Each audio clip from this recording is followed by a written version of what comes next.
Ladies and gentlemen, welcome back to another episode on the Hermitpack server. We're playing some modded Minecraft once again.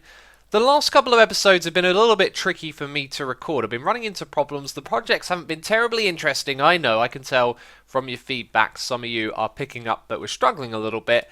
And it's because there is just so much stuff going on in modded, so many things that I want to do, and it doesn't always come together very smoothly. I'm learning a lot of things, there are systems that are lagging behind others, but we're starting to get to a point now where I feel like our projects are going to get a lot more interesting, and I'm very excited for what we will be doing in this episode, which is sorting out our power situation. I've slowly been learning more and more about how power works in this game, and we're going to build our power facility today, and from that point onwards it should be smooth sailing with all the various projects that we're going to be doing. Now, one of those projects is to expand this area. I want us to have lots of these little buildings out here. I'm not terribly fussed about how interesting they are to look at, I just want them to be there, because the idea is that we're going to walk through these paths and go to various different places. This one will take us to the end, this one over here will take us to our mob farm, and that reminds me, I want to ditch the whole seamless transition idea, is what we did down here. You would walk into this beam, and then when you come on the other side it would look the same. I actually want to get rid of that now. I think that's going to make things more difficult and not as interesting. So anyway, the path has been expanded around this way, and where I built this, it must have taken me about 20 minutes just to get one little section. I realised that these details paths are pretty much not so great, and what I might do is replace these paths, or just from this point onwards we're going to make them a lot simpler, as we're going to have a path up here that will go past 3 different buildings. And what I've been doing is labelling what the buildings will have. So this one will take you to different ore dimensions. As you can see, there are some ores on the side. I haven't finished building the roof yet, that's what I want to do in a moment. And on the inside there are some ores as well. Now these are the dimensions that we set up with ores so far, and there will basically be a bunch of teleporters in front of them. You can walk up to the one you want to go to, and through you go. Over here though we have, this one should be for, oh, that's the wither dimension, is it? One of these is supposed to be for power. I thought it was this one, and that's another building we're going to be making today, so I might actually change that one today, as we're going to be making our power station, which is also in the end, by the way, but that one will take you to the end spawn, the other one will take us to our power dimension. So maybe I actually label it over here, because we're going to make another couple of buildings on this side. This one will be the passive mob farm, and this one I didn't label as well. Our 2 buildings are now finished, and we're going to walk the path into this area to get a feel of what they look like. Not a work of art, I know, not a work of art. I'm not trying to build something spectacular here. Each time I build one of these buildings, I'm going to try to do something a little different from the last, so they are all unique. And really it's just a little bit of an experiment. This one turned out alright. It feels a little bit modern when you walk on the inside, and it has a low ceiling, but I like the way that it turned out. We have Midori blocks in every building, as always. This is painted with glowstone, the one at the bottom. I should probably do that on the top as well, as our slightly inwards roof, as you can see here, also has those blocks exposed, so they can bring a little bit of light to the ceiling as well. Hieroglyphs at the front here. I felt like that was the closest thing to power that it looked like, although it kind of looks like waves maybe. Anyway, over on the ore building I've finished the roof and the interiors. To some extent we need to put a couple more ore blocks in. But again, with the Midori on this one, I made this little Midori pillar at the top, and it doesn't look particularly great, but it kind of works, doesn't it? So those are our 2 buildings. I haven't configured any of this stuff yet, but we will configure this one straight away, because we're going to be working on the power next. And as well as that, we will also be doing some aesthetic building in the end. A long time ago, I played a map called Final Fantasy II. When you get to the end in that world, there is a very interesting build theme that uses stone bricks, light blue wool and magenta wool, I do believe. And it always stuck in my mind. It looked very cool in the end, and I wanted to do something inspired by that. So I set out to find some blocks. And over here on the side, I thought these ones here looked really cool. There's the light blue. Unfortunately, this construction foam from Industrial Craft 2 kind of looks really difficult and complicated to make, and I couldn't figure it all out, so I decided to look for some alternatives. And I have found a couple of interesting things here. First of all, we got the anti-block from Chisel, and this is made with glowstone, yet it doesn't emit any light, and you can see it connects the texture, which is pretty cool, but it's a flat colour, and I don't like how that looks because there's not enough texture. So I had a look at some different glass types. Clear glass appears to be the same as quite clear glass. I don't know why it's quite clear, it's pretty much doing the same thing. And then what we could also do is use a glass that has a bit more texture. So this one has the little dashes across the middle, but it doesn't take away from that flat colour, so I decided not to go with that. So we also have the Valentine's block, this one right here, that doesn't connect unfortunately, but neither does the temple block. But the thing with the temple block is, it's the right colour to match this one, but it's got that flat, just lifeless texture about it, just one colour, and it doesn't really look good enough. However, these two things I could craft using cactus dye, which sounds really strange, but I think I found a little bit of a bug. If we type in Valentine's block here, you can see that we can craft some, and when we go to craft it, let's make a stack. Instead of using pink dye, which is what you'd normally use, it asks for this instead, and I think that has something to do with it being the same item ID, but it has a different damage value. Yet it seems to override that, and I'm going to call that a perk of our Midori lore for the base. Remember, it's all got that backstory with the cactus, and yeah, I haven't really enriched that story too much, but maybe that's something that could enrich it. This also means we get a little bit of a perk of being able to create other things out of it. So if we look at the temple block, you will see that the recipe for this requires some cyan, which actually pops up here. It asks for one, but then it will go and use green dye. In fact, if I click on it over here, you can see the recipe right there. Does it have anything else? Note that that's the recipe, yet it will accept the cactus dye. So I'd call that a perk. It's definitely an exploit, and I think we should be careful where we choose to use it. For aesthetic building, I think that's pretty fair, you know, because otherwise you just got to do a load of grindy stuff to get some dyes to make something that looks pretty. Anyway, here's the block that we are actually going to use. This purpur text right here is gorgeous. I really do like it. This is chiseled purpur, that's right. I spent some time in the end chopping down chorus plants. And I also picked up some end stone there as well, and I thought if we can chisel that, that'll be a perfect combination. Unfortunately, I think there's too much of the original end stone texture going on there, so I thought about it, you know, what other colour is similar, and we've got sandstone, and those two are perfect together.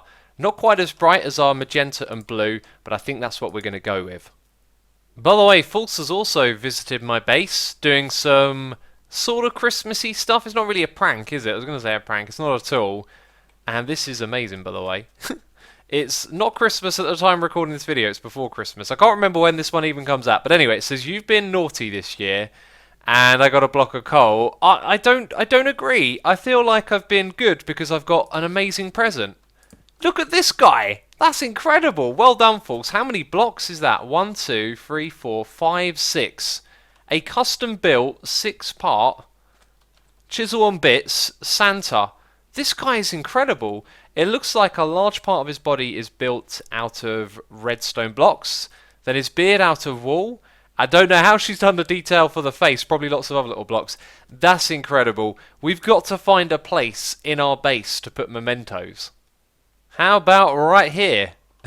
I could very easily put Santa back together the wrong way around, couldn't I, and make a Franken Santa.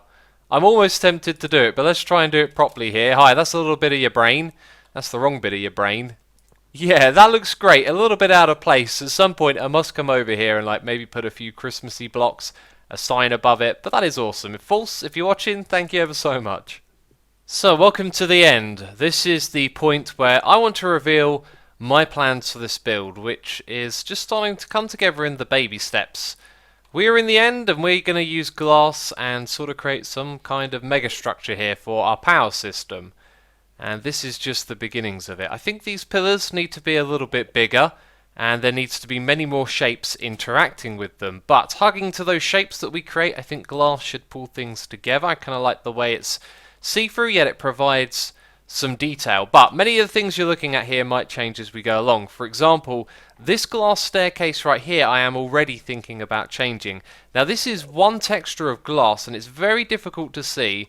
I know, I've just had an amazing idea though. What we'll do is put a texture we can contrast it against down here. So let's put some sandstone so you can see what's going on.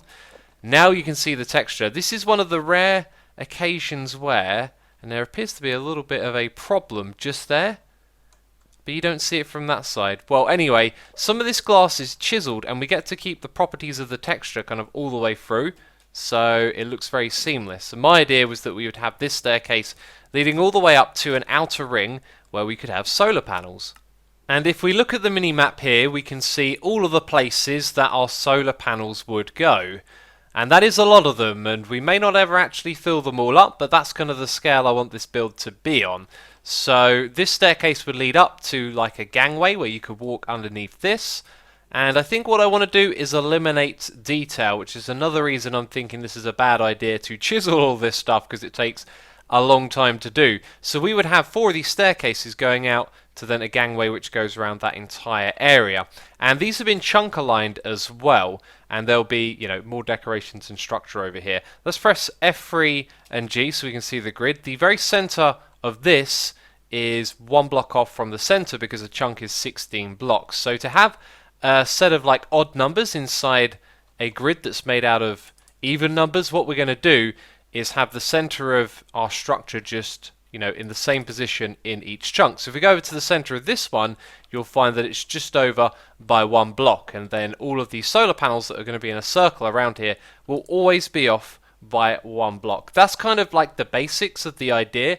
And now the idea gets a little bit more advanced. In the past we have had a block from a mod called Open Blocks called the Builder, which allows you to make big shapes like this that you can then replace with other blocks.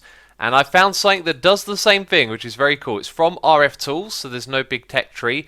And this transparent block that I'm standing on, we can actually stand on it as well. It's a support block, but it's not technically there because I can remove it as well. That sounded really strange until I pointed that out. And what we should be able to do is right click on one of these blocks and replace it with a different one. So it's like a building guide. And also it has taught me that transparent colored blocks look very cool in the end dimension. So we need to be using more of those. But anyway, this is the block right here. It's called the Builder block. And you have to put a shape card inside of it. So this shape card is what is defining that shape that we saw. Funny enough, if we right click on it, we can get access to some numbers. This offset, I don't believe you can change. Put it into the machine and have it appear in a different position. This is set by the machine. The numbers up here though are what we're telling the thing to make a shape with, right? And you can change it to different types of shape over there as well. So when we put this thing in, what you'll need to do is activate this, which is actually activated at the moment, but because I right clicked on the block, I think it needs updating. So you can see all of that there. Enderman will be able to walk on this, by the way, and either player, as you saw earlier, can walk on it as well. And then we can change that and remove it. When it comes to this other stuff, I think this is more to do with automated building, because supposedly you can add a filter here, put a chest to the side of it, and it will automatically build for you, which is something I don't want to do at this point, but we may try and use in the future.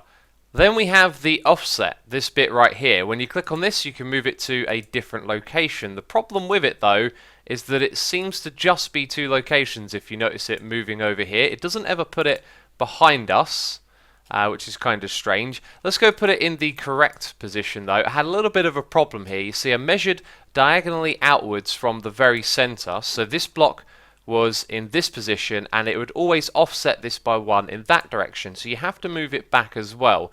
So the way that it offsets things is kind of unreliable. It's a shame that we can't set the offset here and have it stay, although maybe I should give that a try again.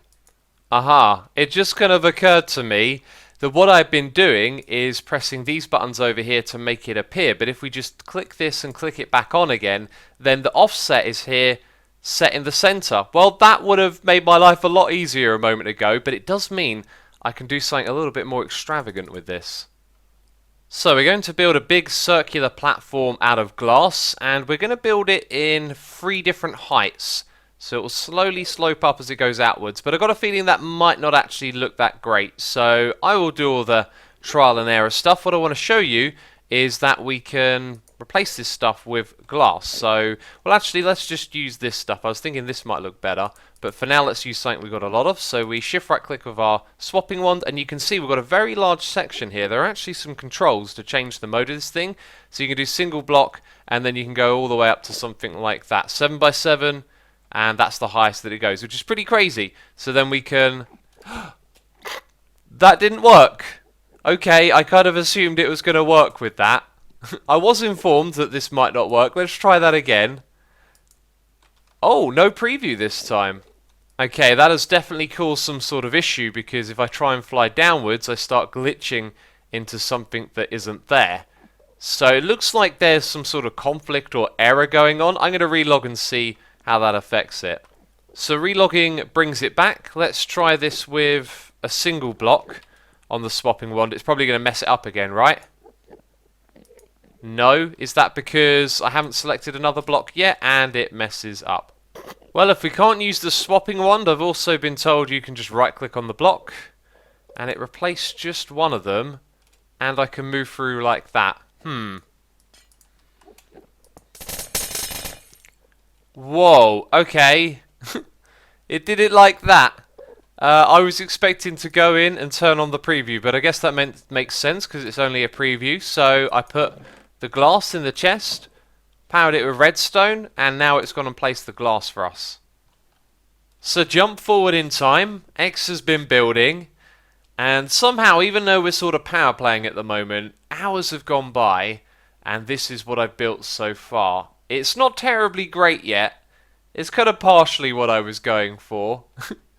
And the problem really is that I build a shape to one size, then I'm not so sure it's the right size. So I spend ages removing the glass, putting it back again, trying different textures, and this is what we're going for. So this is the clear glass right here. You can barely see where the line around the edge is when it meets up with another block. So it gives you that suspended above the void feeling, which I really like. And then over here we have a walkway that leads up to the top area. So I have brought in another block to go with our two as well. That is basalt. They are all of the same variety where the texture connects in a similar way. So it looks really cool. And then we've got glass on top of those as well so that we can stop mobs spawning up there, mainly Endermen, as they're the ones that spawn here. What I think might work is to actually extend this over us as a roof, because as we place more and more of this glass, it will be less and less visible, because it will be like the floor, and we'll be standing down here so we won't even see this, like all the lines, which would be pretty cool. But then I have to decide how I want to have this thing here go, because I definitely want to have our basalt blocks go up and over the staircase up, but I think bringing the yellow and purple up with it makes it too much of an eyesore, so we're probably going to go with something simpler like that. And also I manipulated the shape of the circle at the edge here a little bit to make that work. But this is the staircase, so you'll be able to walk up to this. There is this basalt with blaze for light, then it goes up like this, and the light in this area is coming from this little platform, and then we go up again, and then there's yet another one, and then there'll be some sort of different platform here which then goes underneath all of this. And so with this build I am yet to achieve the wow factor that I was going for, but as things start to fall in place it can be easier to visualize where the next step is. And what I'm picturing is more of these rings further out, so we would have another one just a few blocks back and up, and then again and again, leading up to where we have our platform up the top here, which is actually going to change into a square shape as it goes around here. Now the large scale building is very tedious, even though I can fly around. It's sort of pretty much like creative building, but a little bit slower. Anyway, let's go on the inside. Look how much nicer this looks now. That we have the clear glass going all the way through. I like the way that this highlights where the entrance is a little bit, but I think the next step is to start to break this up and to find some blocks that fit into this, like not the lantern, but things that can break this up and add patterns, because it's very nice being suspended above the void, but it is a little bit plain as well at the same time. So I don't think I've missed anything there. You can kind of see everything I've done at this stage. We're going to do a little bit more building, but then we're going to start to move on to the technical side of this project. And I'm starting to not like this stone block now as well. You can see I've tried to connect it up down below to give the structure some more scale. Maybe these things going out to where the platform is, like having branches that go off there, would make it look more integral to what's going on here, but still not sure about that. And what I'd like to do next, although I might not have time for, is to add these rings again. And the way that I've spaced them out is they go up by 4 blocks or down by 4 blocks and 3 blocks apart. So that's just where I've been figuring things out. This would be the correct position for that circle to be. So you'd have one there, one here, then I think it's that bit there, and then this one here, and it will end up level with the platform at the top here and just outside of it as well. So I think that gives us the right amount of space. And then from here where we spawn in, we would see, you know, a ring at the level we're at, one below, and 2 above, which I think could be pretty interesting to look at. So this is it, my last stab at building for the day. We've now got in a second ring, and with this I'm starting to feel a little bit confident about this build, like it's definitely going somewhere. I'd also like to say that I think the glass sticks out and it's kind of ugly, and maybe we should invest in stopping Enderman spawn here, and then that way the building wouldn't require glass so much. But anyway, the way that I built this second circle is quite simple, and what I should have done is raise this block here down by 1 block, but you'll see exactly why in a moment. So we'll get it to show us where we can build. What you can do is shift click onto this. If I place a block by right clicking, the whole thing will disappear. If I shift click, we actually place on top of this block. So what I can go around and do is put the sandstone on all of the corners like this, then we'll know where to build. And the reason I should have lowered it down by 1 block is because we could be placing the basalt, and then we won't have to fly underneath to place that. But either way, it's really easy now to go around and build a giant circle. So doing this one and the next one won't be so difficult. We figured out the method, but now we will in fact move on to technical things. And believe it or not, but the technical side of the project on this end is simply this: a dimensional transceiver and 2 conduits on either side. Oh yeah, and also a sign to let us know what solar panel it is. But anyway, look in the bottom left of your screen, you'll see how much RF we're generating. 518.4. Now that confused me for a second there because it's a different number in here, but actually it's sort of the same. If we go to the solar array, you'll see it generates 51,000 per tick, which is pretty cool. I could have swore that number was higher. Maybe something changed in an update, but anyway, 51,000 is what it is, and this thing has a capacity for 40,000, so there's going to be an excess, which means that we need 2 channels. And you guys have been telling me that this thing basically receives 40k RF, or sorry, 40k 40,000 RF per tick per side that it's powered to, so it can do 3 times the amount when it has 3 connections, which is what this has, and it only needs 1 and a bit, and that means that we're sending that power on 2 channels, because the channel is going to be limited to 40,000 per tick. So now we've got 2 solar panels that it's solar channels that it's sending it on. We don't need to receive on that one. Okay, this one's now set up as well on the 2 channels of its second solar panel. It's also going to do xisumavoid now as well, which is what the other one is doing, because we still need to use that channel as lots of stuff relies on it, which is a good thing because this bug keeps breaking my base over and over again. Every now and then this thing will randomly set itself to 0, and this is our main sort of capacitor bank, and it's between the solar panel and the main source of power, because these were previously going through this capacitor bank, which is why I wanted to get our flow of operations here going a little bit differently. So we're actually going to build separate capacitor banks back in the overworld at our base. So I'm going to start to dismantle that in a bit. We will probably leave this thing running for now, but this one needs to be dismantled and upgraded as well, as all of our ones are going to be tier 4. So our walkways will just run underneath it, allowing us to access this stuff if ever we need to change something. And I believe that there is a modifier core that we can actually change to make this thing more efficient, but I don't know which one it is. It's probably called the efficiency core, and you're going to call me a derp. I just need to go look that up and find out. That's another change that we might make here. But anyway, we're heading back to the overworld now, and I'm going to take this capacitor bank with me. So what I would like to do is set up screens of information like this one right here. We're using RF tools again, and these screens can have modules in them, quite a lot of them actually, and these modules can hook up to all sorts of things. One of them is energy, so I believe this top number that we're looking at right here is the conduit that connects to the dimensional transceiver where all of our energy is coming into this space. Now what's really cool about this module, this one right here, is that there's also a plus module, and this one you can use in other dimensions. So wherever we have power going through our system, we can bring that information back for a screen. And so my vision is that we have some capacitor banks up in this space, because I was looking for a place to put them, and we haven't done much with this room. I know we want to put some mementos in here. Maybe we'll actually end up moving that somewhere else, but I think it'd be pretty cool to have some capacitor banks and a big screen up here and a place that we can go and look and visually see where the energy is moving around in our base. So now that we've got those channels to bring energy in through the dimensional transceivers, I think what we're going to do is load them up in the capacitor banks. Then we can link, I wonder if this works with a capacity bank, but we can link the energy of it to one of these things. Hi, did that? No, that means it wouldn't have worked. There's all sorts of modules, by the way, you can use with these screens. Yeah, invalid it says. But anyway, I want to find a way for us to see how much power is being stored, how much is going in, how much is going out, and where it's all going to. I think that's going to take a lot of thought and organization. You can also see there are other modules. We have a clock. We can also put text on here, so that means we can say what sort of energy source it is and then show the energy source.